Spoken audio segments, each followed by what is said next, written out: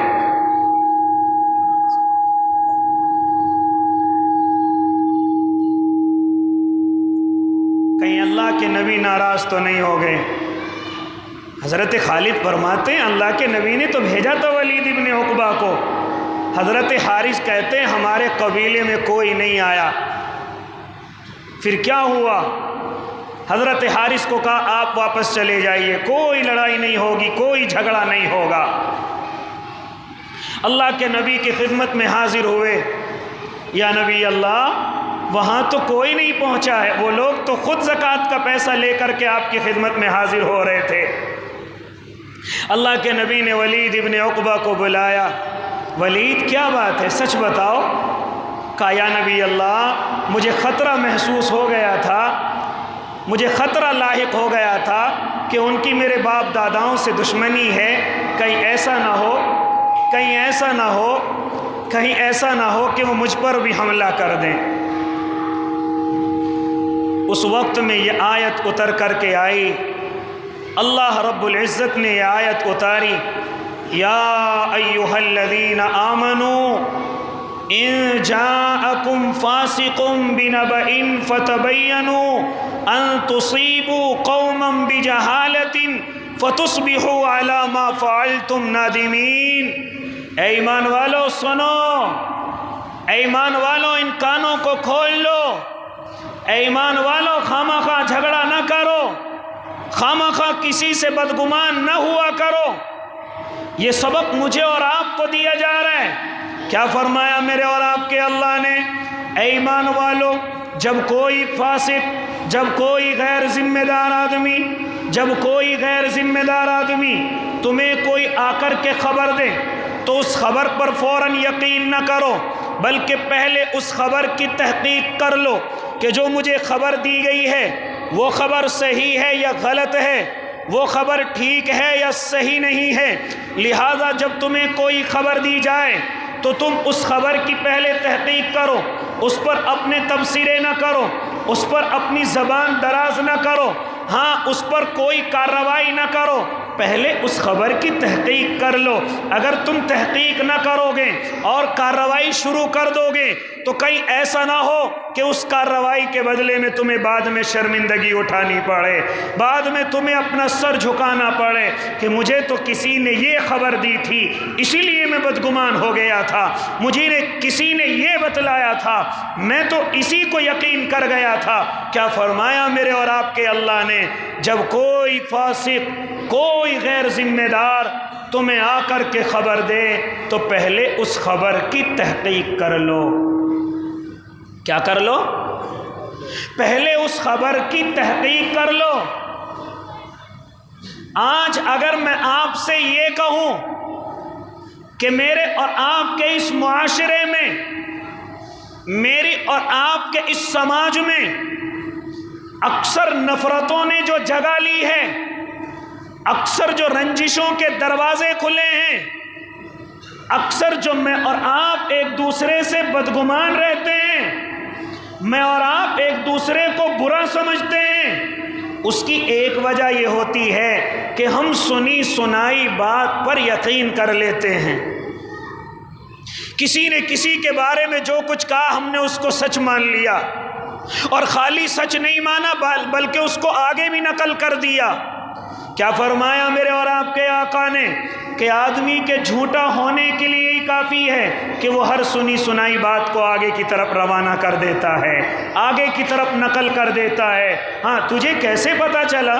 تو وہاں موجود تھا، تو نے اپنی آنکھوں سے دیکھا، تو نے خود اپنے کانوں سے سنا ہے۔ اس سے اگر یہ معلوم کیا جائے تو اس بات کا اس کے پاس جواب نہیں ہوتا۔ کیا کہتا ہے؟ میں نے یہ بات سنی ہے، میں نے یہ بات کہیں سنی ہے۔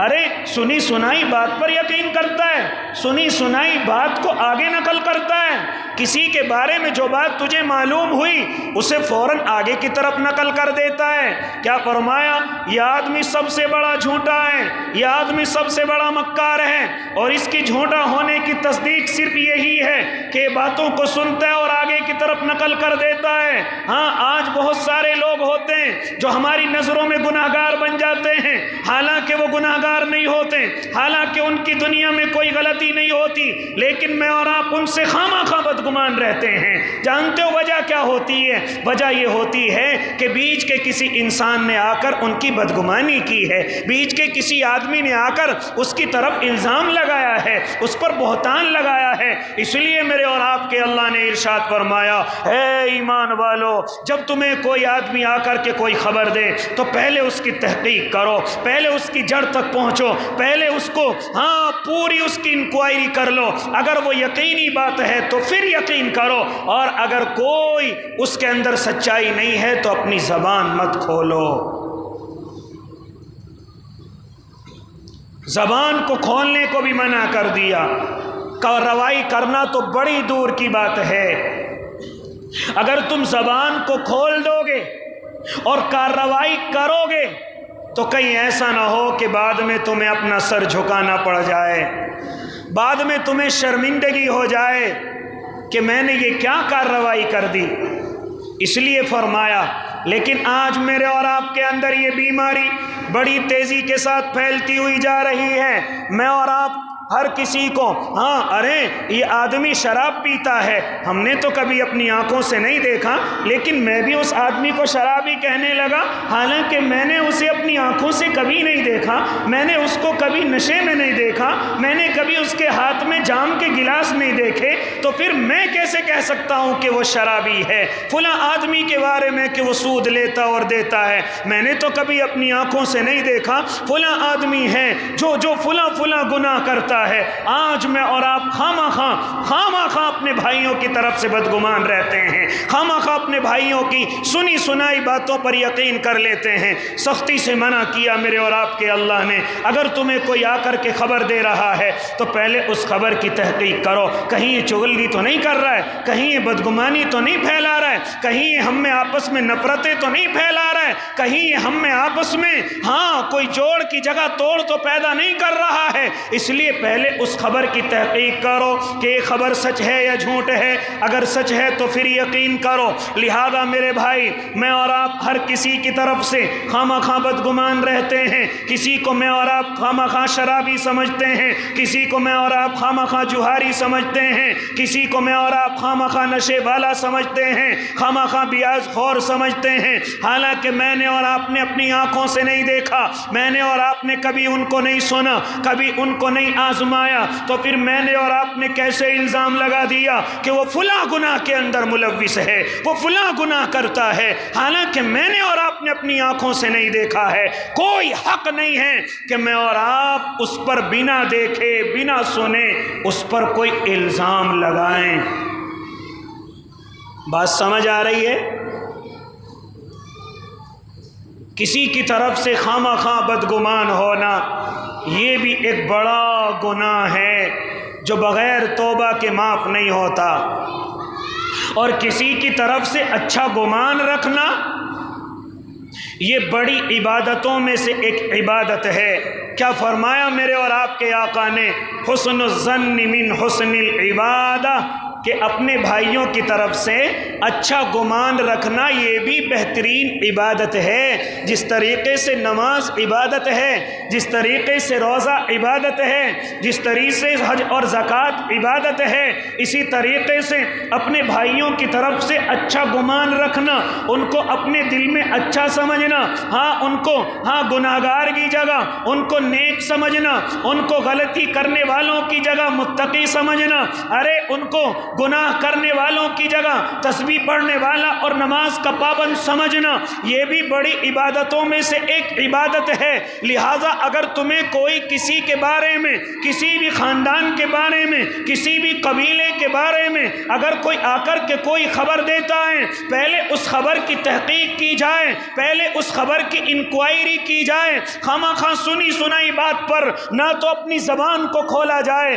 اسی طریقے سے کبھی کبھی جب دو انسان انسانوں میں جھگڑے ہوتے ہیں، دو خاندانوں میں جھگڑے ہوتے ہیں، میں اور آپ ایک طرف کی سن کر کے ان کو سمجھانا شروع کر دیتے ہیں اور دوسروں کی غلطیاں بتانا شروع کر دیتے ہیں۔ کیا حق ہے آپ کو کہ تم نے صرف ابھی ایک طرف کی بات سنی ہے؟ کوئی حق نہیں ہے کہ آپ ان پر کوئی لیبل لگائیں، کوئی حق نہیں ہے کہ آپ ان کو برا کہیں۔ جب اس نے اپنی پوری بات مکمل کر لی ہے، اب دوسری طرف سے بھی بات سنیں، اب دوسرے لوگوں کی بھی بات سنیں۔ جب دونوں کی بات تمہیں سنائی دینے لگے، اب اپنی زبان کو کھولو، اس سے پہلے اجازت نہیں کہ آپ اپنی زبان کو کھولیں۔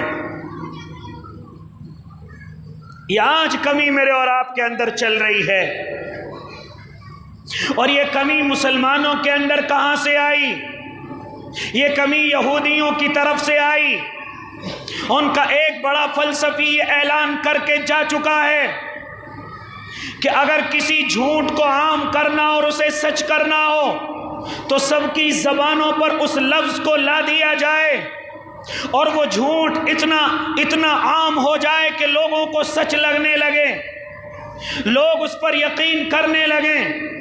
ایک بیچارہ کتا راستے کے اندر جا رہا ہے، اپنی زندگی جی رہا ہے، لیکن اگر کوئی کھڑا ہو کر کے یہ کہہ دے کہ کتا باولا ہو چکا ہے، اس کتے کی عقل خراب ہو چکی ہے، یہ کسی کو بھی کاٹ سکتا ہے، آپ نے کہا، پھر دوسرے نے کہا، پھر تیسرے نے کہا، یہاں تک کہ پبلک نے اس پر یقین کر لیا کہ واقعی میں یہ کتا پاگل ہے، اس کے پیچھے لاٹھی اور ڈنڈوں سے ہم دوڑ پڑے، حالانکہ اس نے ابھی تک کاٹا نہیں، وہ تو سیدھا جا رہا تھا۔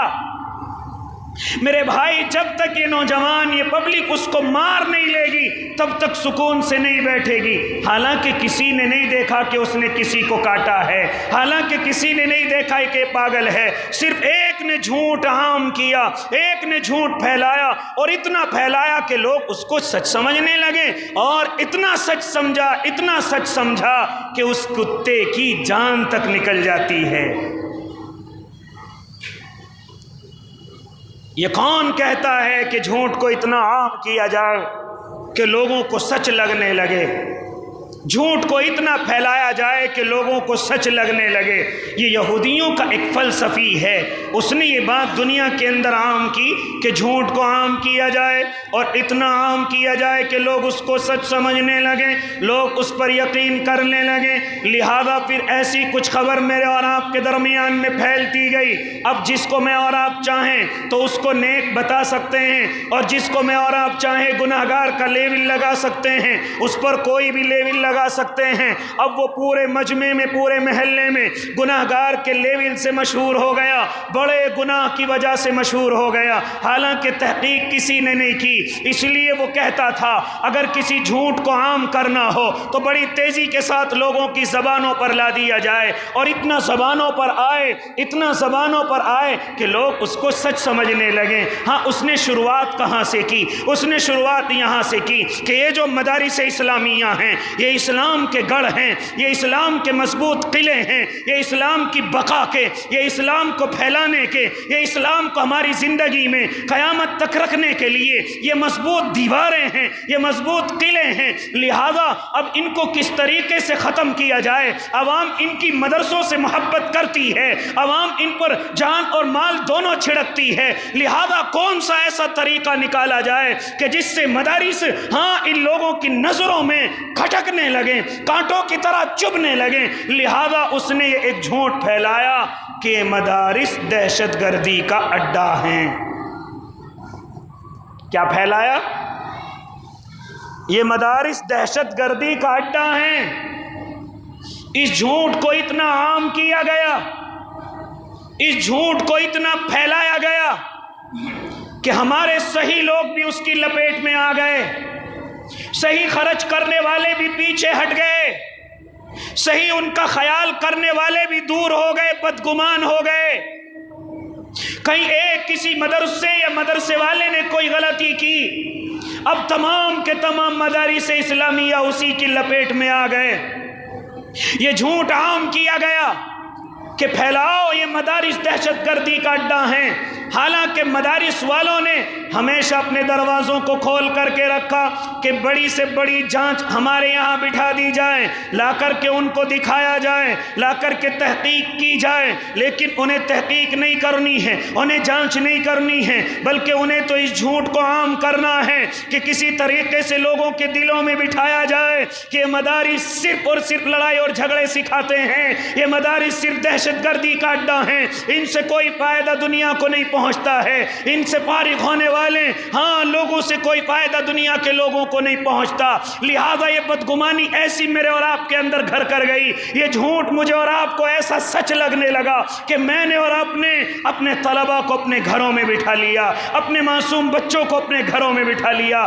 یہ بچے حافظ بن کر کے میری اور آپ کی مغفرت کا ذریعہ بنتے، عالم بن کر کے میری اور آپ کی مغفرت کا ذریعہ بنتے، لیکن یہ جھوٹ اتنا عام کر دیا گیا، یہ جھوٹ اتنا پھیلا دیا گیا کہ میں اور آپ صحیح ہونے کے باوجود اپنے مدارس سے بدگمان ہو گئے، اپنے مدارس کو نفرت کی نظروں سے دیکھنے لگے، جن کی وجہ سے سروں پر ٹوپیاں آئی، چہروں پر داڑیاں آئی۔ یہ مسجدیں، یہ تمام کی تمام آزادی کی زندگی، یہ تمام کی تمام، اگر میں یہ کہوں کہ ان مدارس کی وجہ ہے مرہون منت ہے تو اس میں کوئی مبالغہ نہیں ہے، لیکن دشمن کو نظر آیا یہ مدارس ان کے مضبوط قلعے ہیں، لہذا کوئی ایسا جھوٹ عام کیا جائے تاکہ غلط لوگ تو پہلے سے ہی بدگمان تھے، صحیح لوگ بھی ان مدرسوں سے بدگمان ہو جائیں۔ یہ جھوٹ اتنا عام کیا گیا، اس لیے ہم نے اپنے طلباء کو، اپنے معصوم بچوں کو ہٹایا۔ ہم حافظ نہیں بناتے، ہم عالم نہیں بناتے، ہم مفتی نہیں بناتے، ہم متقی نہیں بناتے، ہم تو فلاں ڈگریاں اپنے بچوں کو حاصل کرائیں گے۔ اس لیے میرے بھائی، کیا فرمایا میرے اور آپ کے اللہ نے کہ اگر تمہیں کوئی فاسق، کوئی گناہگار، کوئی غیر ذمہ دار اگر تمہیں کسی چیز کی خبر لا کر کے دیتا ہے تو اس خبر پر یقین نہ کرو، اس خبر کو اپنے دل میں جگہ نہ دو جب تک کہ آپ اس کی تحقیق نہ کر لیں، جب تک آپ اس کی جڑ تک نہ پہنچ جائیں تب تک آپ اس پر یقین نہ کریں۔ آج میں اور آپ خواہ ایک دوسرے سے بدگمان بیٹھے ہیں، ایک دوسرے کو اپنے دلوں میں گناہگار سمجھے بیٹھے ہیں، ایک دوسرے کو اپنے دلوں میں ظالم اور جابر سمجھ کر کے بیٹھے ہیں، ایک دوسرے کو میں اور آپ فاسق اور فاجر سمجھ کر کے بیٹھے ہوئے ہیں۔ جانتے ہو وجہ کیا ہے؟ وجہ یہ ہے کہ میں اور آپ سنی سنائی باتوں پر یقین کر لیتے ہیں، سنی سنائی باتوں پر اپنے دلوں میں جگہ دے دیتے ہیں۔ اس لیے میرے بھائی، میرے اور آپ کے اللہ نے سختی سے منع کیا اور آیت اتر کر کے آئی کہ جب تمہارے پاس کوئی غیر ذمہ دار کوئی خبر لے کر کے آئے پہلے اس کی تحقیق کر لو۔ اسی لیے میرے بھائی آج کے زمانے میں میں اور آپ تحقیق نہیں کرتے، اسی لیے اپنے بڑوں سے بھی بدگمان ہو جاتے ہیں، اپنے علماء سے بھی بدگمان ہو جاتے ہیں، اپنے ائمہ سے بھی، جو مسجد کے امام ہیں ان سے بھی بدگمان ہو جاتے ہیں، مسجد کے مؤذنین ہیں ہم ان سے بھی بدگمان ہو جاتے ہیں، جو ہمارے مدرسوں کے ذمہ دار ہیں ہم ان سے بھی بدگمان ہو جاتے ہیں، ہمارے دعوت کے ساتھی ہیں، بڑے ذمہ دار ہیں، ہم ان سے بھی بدگمان ہو جاتے ہیں۔ جانتے ہو وجہ کیا ہے؟ ہم بغیر تحقیق کے بات کو یقین میں لے آتے ہیں، ہم کسی بھی خبر پر یقین کر لیتے ہیں، جس کا نتیجہ یہ ہوا کہ ہم اچھے انسان سے بدگمان ہو گئے، ہم ایک نیک انسان سے بدگمان ہو گئے۔ لہٰذا اگر خیریت چاہتے ہو تو ان چیزوں کو اپنے دلوں کے اندر جگہ نہ دو۔ ایسے لوگوں کو اپنے قریب نہ بٹھاؤ جو لوگوں کی برائیاں ہمارے سامنے لے کر کے آتا ہے، جو صرف لوگوں کی برائیاں کرتا ہے، جو صرف اس کی زبان سے ہمیشہ برائی نکلتی ہے، ایسے کو اپنے پاس بیٹھنے کی جگہ نہ دیں، ورنہ جن سے آپ محبت کرتے ہیں ان سے آپ نفرتیں کرنے لگیں گے۔ جن سے آپ محبت کرتے ہیں اور آپ کو اس محبت پر ثواب بھی ملتا ہے، آپ اس محبت کی وجہ سے جنت کے اندر بھی جائیں گے انشاءاللہ، لیکن ایک برائی کی وجہ سے، ایک برائی سننے کی وجہ سے آپ ان کی طرف سے بدگمان ہو گئے، آپ نے ان سے قطع تعلق کر لیا، آپ ان سے ملنے کے لیے جاتے تھے وہ ملنا بھی بند کر دیا، آپ ان کے پاس جا کر کے بیٹھتے تھے، بیٹھنے پر آپ کو عبادت کا ثواب ملتا تھا، وہ عبادت بھی گئی۔ آپ ان کی وجہ سے مسجدوں کے اندر پابندی کے ساتھ آتے، لیکن صرف اس ایک برائی نے آپ کے دل میں جگہ بنائی، آپ نہ جانے کتنی عبادتوں سے رک گئے۔ مساوی کی عبادت وہ ختم، ایک اللہ والے کی زیارت سے جو ثواب ملتا تھا وہ ختم، آپ ان کی محبت میں خرچ کرتے تھے وہ ختم، یہاں تک کہ آپ مسجد کے اندر جماعت کے ساتھ نماز پڑھتے تھے، لیکن کسی نے آپ کو بدگمان کیا، وہ پوری کی پوری عبادت ختم، صرف کس وجہ سے کہ ایک غیر ذمہ دار کی بات پر یقین کر لیا تھا۔ ایک غیر ذمہ دار نے آ کر کے کچھ کہا، اس بات کو میں نے اور آپ نے جگہ دے دی۔ اس لیے میرے بھائی، میرے اور آپ کے اللہ نے سختی سے منع کر دیا کہ اگر کوئی بھی آپ کو کوئی خبر لا کر کے دے، اس پر فوراً یقین نہ کرو، جا کر کے تحقیق کرو۔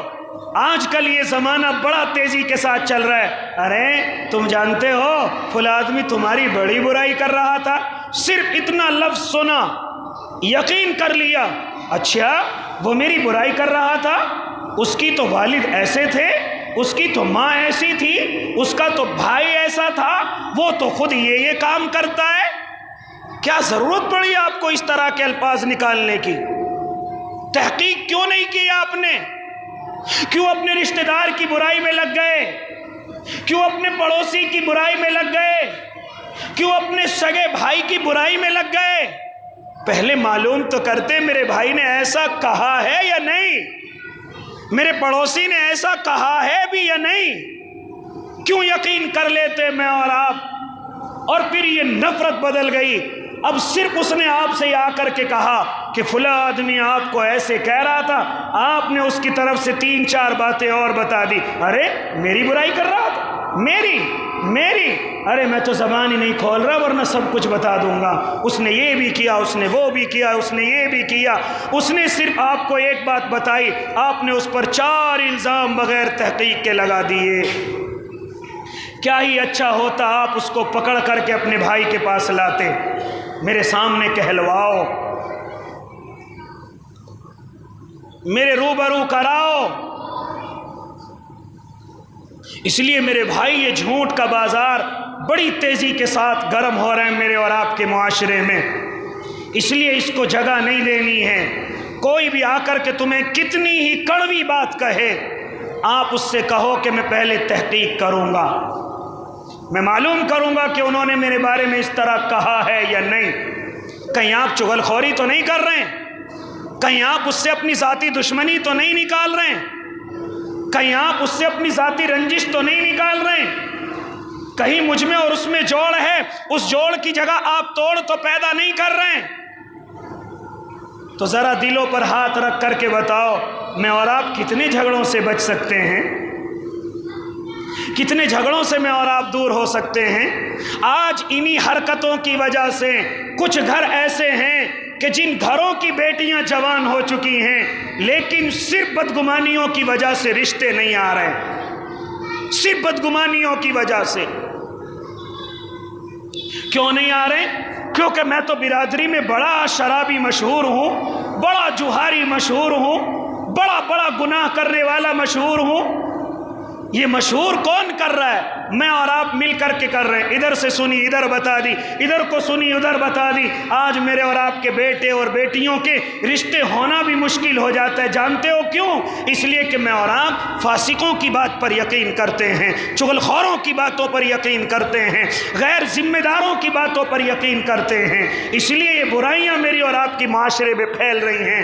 دعا کریں کہ انشاءاللہ اگر کوئی بھی انسان آ کر کے مجھے اور آپ کو کسی بھی بات کی خبر دے گا، پہلے اس خبر کی تحقیق کریں گے نا انشاءاللہ، اور اگر وہ تحقیق صحیح ہے پھر اس کے بعد کوئی عمل کریں گے، ورنہ ان سے خود جا کر کے معلوم کریں گے، بھائی آپ تو میرے رشتہ دار تھے، آپ میرے بھائی تھے، آپ میرے پڑوسی تھے، میرے بارے میں آپ نے اس طرح کہا یا نہیں کہا؟ آدھی بات تو وہیں ختم ہو جائے گی. اگر کہا بھی ہوگا تو وہ انشاءاللہ آپ کے سامنے شرمندہ ضرور ہوگا کہ بھائی مجھ سے غلطی ہو گئی. تو کتنے جھگڑوں سے میں اور آپ بچ سکتے ہیں. اس لیے دعا کریں کہ انشاءاللہ اس بات پر بغیر تحقیق کے ہم کسی کی بات کا یقین نہیں کریں گے اور بغیر تحقیق کے سنی سنائی باتوں کو آگے نہیں پہنچائیں گے. اللہ مجھے بھی اور آپ کو بھی عمل کی توفیق دے دے. ہم سب کے دلوں کو اللہ صاف کر دے. آمین. وآخر دعواہم ان الحمد للہ رب العالمین. جنہوں نے سنت نہیں پڑھی وہ سنت